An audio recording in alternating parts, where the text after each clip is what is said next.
Hi everyone, Corey here from the Knitting All the Blankets podcast. Welcome back to my YouTube channel for what episode are we on? Episode 7. I was just looking at my notes and you'd think I would have remembered that. My name's Corey and you can find me on Ravelry as craftsbycori, all one word. There is a group in Ravelry for this podcast where my show notes and any applicable links will be.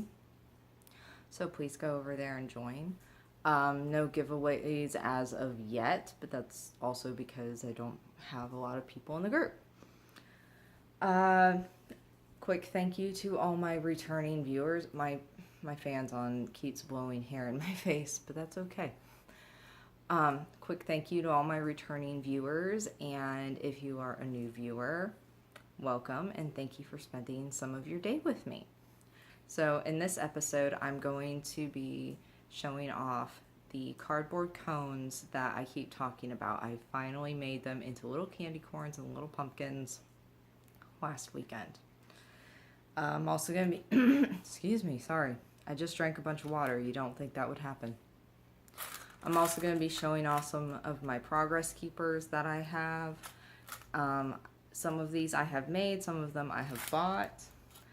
And I don't know if anybody's ever done the center pull of a red heart skein, but when I was doing the candy corn cones and pumpkins, I decided to do a center pull, and I just thought it looked really cool, so it was, I wanted to show what was left of the yellow for you guys. The orange and white skeins have gone into the basket for my brother's blanket, so they will be knit up into squares for Eric's blanket soon enough. So, without further ado, here are the cardboard cones that I've made into little candy corns and little pumpkins. Now, this is what the tops look like. And what I'm going to do is I have some white and brown paint, and I'm just going to paint the tops so that they kind of all match and meld together. Or else, and I may paint the bottom. I may go get some orange and paint the bottom. But yeah, wouldn't these be kind of really neat around fall, and you just put them on a table. Or I saw this on Pinterest. Okay. This was totally a Pinterest, hey, let's see if I can do that. And it wasn't a Pinterest fail, so that was awesome. And these were not the only two. It did not take me 3 months to just do these. I have a ton over there on the table waiting for their tops to be painted that I'm going to do later today. If you actually go to the Crafts by Corey Facebook page, I posted a picture of them on there. So yeah, progress keepers. Showing off some of my progress keepers is going to take the most time ever. If you've been following not only this podcast but my other knitting podcast that was on my original YouTube page, you've seen some of these progress keepers before. I'm going to get the ones that I didn't make out of the way. There's that one. It's a little double-decker bus. This one I got from Hobby Lobby. I already had the lobster clasp on it. So, I have several that are like that. Like this Union Jack one as well. If I didn't mention it in another video, my husband is from England, and so are my in-laws, so that's why I have those. Which, this actually isn't even all of them, or some of the other ones. But, I've shown this one off before. It's a little American flag United States. I got this one off a set of 3 from Walmart, and that one was pre-done. Also, no, that one wasn't. This one was. I don't know where I found this one. But it's a little Tinkerbell. I can focus. Hang on.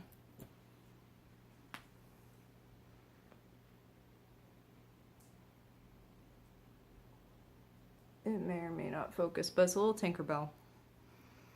And it came with a lobster clasp on it already. Now the rest of these were existing charms that I put lobster clasps on and made into progress keepers.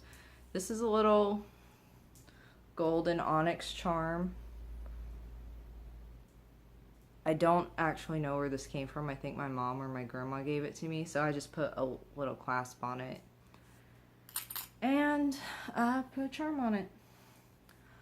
If you go into my projects page on Ravelry and you look at my camo Frankie Brown 10 stitch, you will see a lot of these progress keepers in use because I thought it would be fun to mark whenever I was making my that 10 stitch blanket.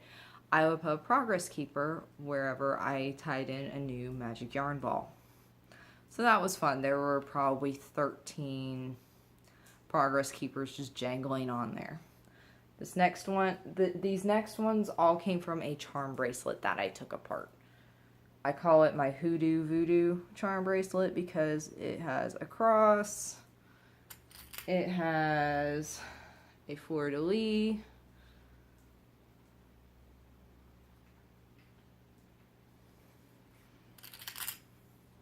it has this little book one that says the Holy Bible, if that's coming out. Yeah, it's turning. And then on the other side of it, it does have a saying, and the saying is grow in grace. 2 Peter chapter 3 verse 18. Then it had this little skull and crossbones. Oh, and it just wants to turn around. And it had this little tooth. So yeah, I called it my Hoodoo Voodoo bracelet. And I loved wearing it. I really did. But now in my work, the work I do, I'm either typing at a computer or I'm shelving books. And my husband can verify this. Charm bracelets don't last very long with me. So I just don't wear bracelets very much anymore. So I just decided to take the charms and turn them into something I would use. This next one, I don't know where this charm came from, but it's cute. It's a little shooting star. Get it correctly. You guys see that? And on the back, it says, I wish. Oh, you can't see it. I think it keeps trying to focus on me. Yeah, I'm sorry about that. It really does say I wish, I promise you. So I turned that one into a charm, and then the one that I love the most that I turned into a charm is, I've mentioned this before, and you've seen it before. It is my fall leaf and little acorn one that was made from a pair of earrings. And the other one to make the pair is now a pendant, because I bought 2 sets of the earrings. One to wear as earrings, one to take and make this into a pendant for a necklace. So I had a set, and then I turned the second one into a progress keeper. And this one is my favorite one of all my progress keepers. It's my favorite one. And the tin I keep them in. It's just this little metal tin. If there are any other librarians out there, you may recognize this logo. It is the Ovid Nursing Databases logo. Yes, I am a librarian, and this used to contain mints. So, and I have another one over there in my candy bowl that still has mints in it. And it's just a little, press it down, lid comes off. Oops. Put it back on, and then just barely squeeze, and it pops right back on. So yeah.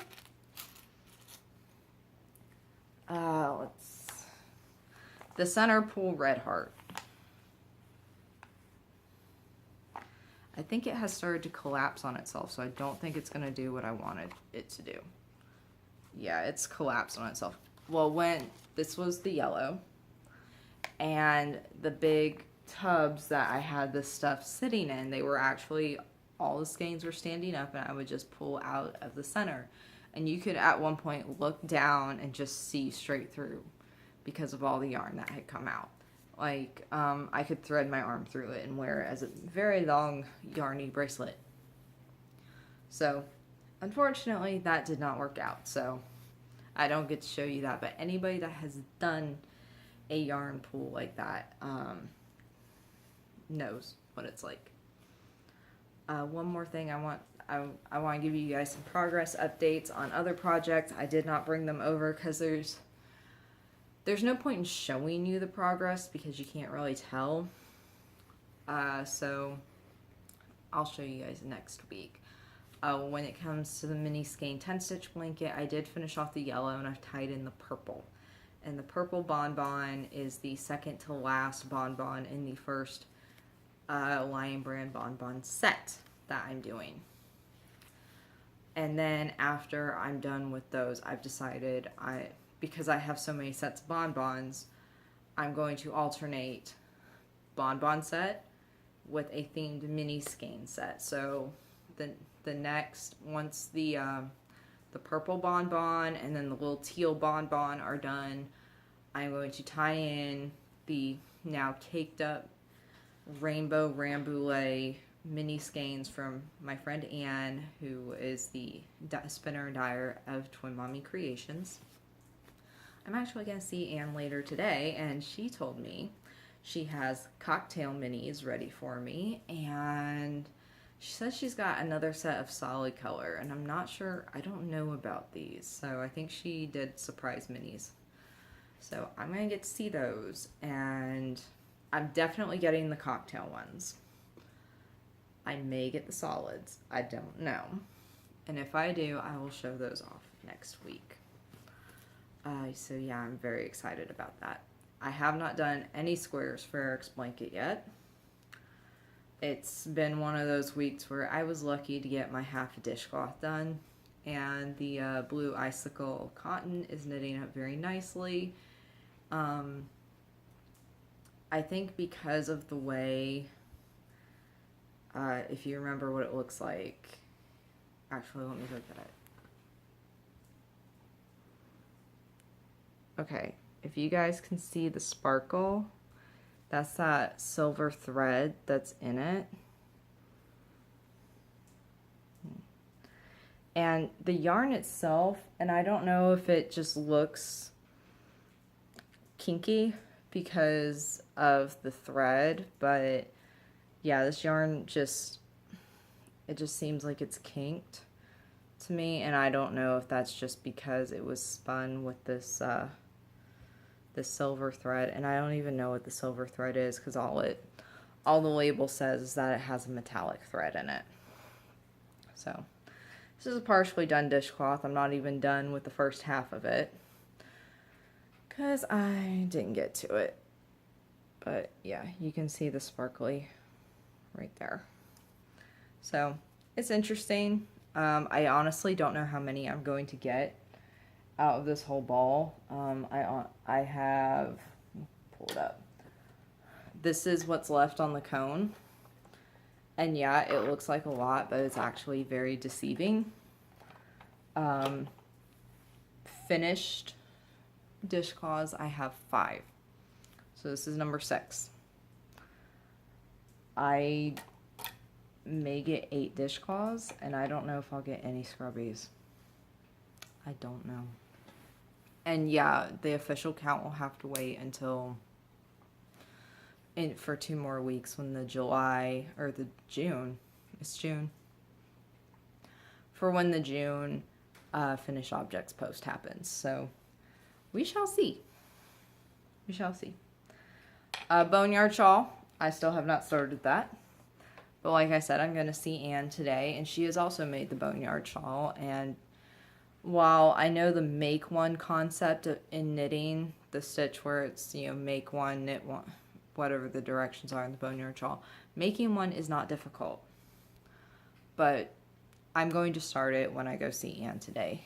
Today is the monthly bobbin lace meeting, and I actually just don't feel like working on the bobbin lace pattern right now. I don't want to be hunched over my bobbin lace pillow right now. We did a lot of yard work yesterday, and I just want to sit back with my wrap and relax and knit and not have to, and have a gab session. So that's what we're going to do. I think I may take my own chair for that, though. I might. I have one of those springy web chairs that's just really nice to sit in. So let's see. Cotton, Eric's blanket, 10 stitch, boneyard shawl. Yeah, I think that's it. So I can officially cross this off my list of stuff I gotta do because they're done, except for the tops painted, and painting the tops is not going to take much time. It's not. And yeah, so that's it for this week.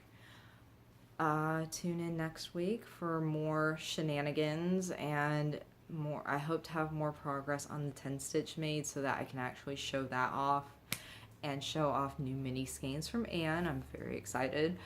I've told Ann that she's like my own personal like local yarn shop because while I do have one where I live, there's a history, and all I can say is I vote with my wallet, and that's all I'm going to say. So yeah, thank you for watching. Thank you for spending some time with me. If you like this video, please give it a thumbs up. If you are not a member of the Ravelry group and would like to be, please head over there and join us. There's an introduce yourself thread. There's a ask me thread. If there's anything in general you want to ask me and I feel comfortable answering it, I will. That's where all show notes will be for the podcast. And yeah, and honestly, I would like to do giveaways eventually, but I'd like to get a couple of members first, and I'm not gonna lie, it's me and Ann right now, so it's okay. It's okay. So I'll see everybody next week, and have a good one. Bye.